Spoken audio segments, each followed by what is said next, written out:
Good transition to our first Jets topic of the day. A camp star from last year, Xavier Gipson, ended up having a huge play in the season opener last year against Buffalo, the punt return for a touchdown game winner, and then was a little bit quiet after that. But some interesting reports coming out of mini camp from last week that kind of flew under the radar for us. A lot of focus, obviously, on Aaron Rodgers and Hassan Reddick, the two big stories, but right now, with Mike Williams out, Xavier Gipson's actually kind of been the Jets' number 2 receiver, which is a little surprising for me. I think even when Mike Williams is healthy, right now, it looks like that Gibson would be starting in the slot with Malachi Corley behind him.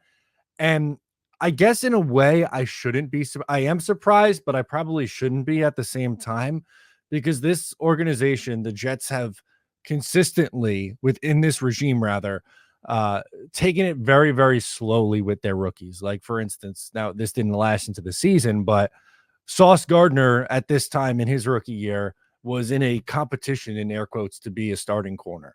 And then he ends up being a bona fide starter. For Garrett Wilson, he wasn't utilized at all the first game against Baltimore. He had, just a handful of catches in that game.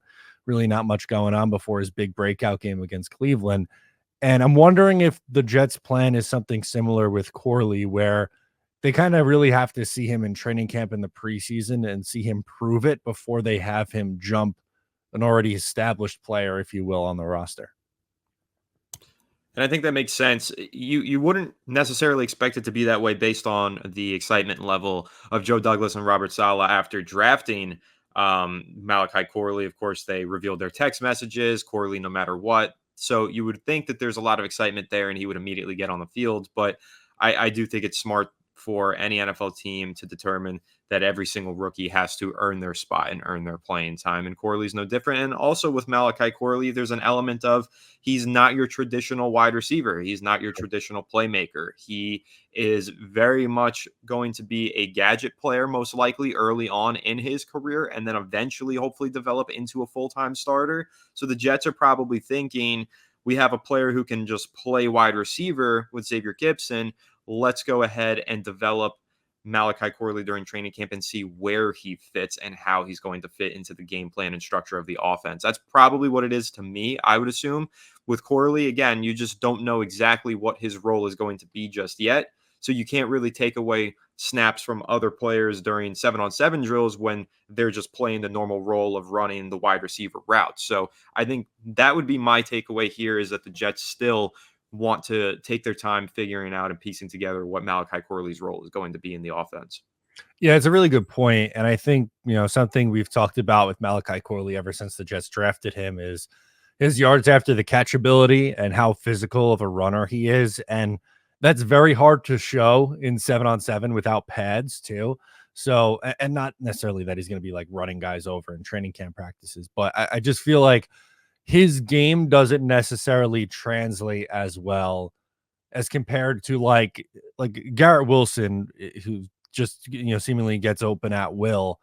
That like his game is more suited for the 7-on-7 and like these kinds of opportunities where Corley, like, you kind of get him the ball in space and then watch what he does after that. So, I'm not, and this isn't like me hitting the panic button, nor do I think Jet fans should hit the panic button on Malachi Corley. I think he will be a factor in this offense. I think it was maybe more so like the Jets are still very high on Xavier Gipson, and maybe we shouldn't be sleeping on, his role on this or in this offense in 2024. Yeah, that's 100% true. And both points that you made with Corley, a lot of the intrigue with him is when he gets the ball into his hands, he likes to run people over and break tackles. You can't really do that in 7-on-7. So, what are you going to see from him? I do think it's important to get him out there and get him his reps so that he can refine some of his route running.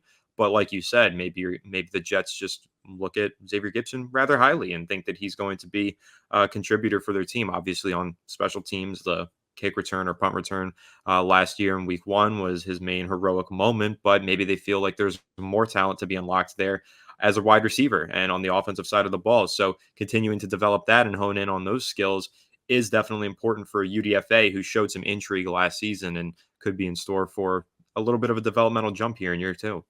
Yeah, and this is someone that Aaron Rodgers really liked last year during both Hard Knocks and the Jets, own social content that they would put out there.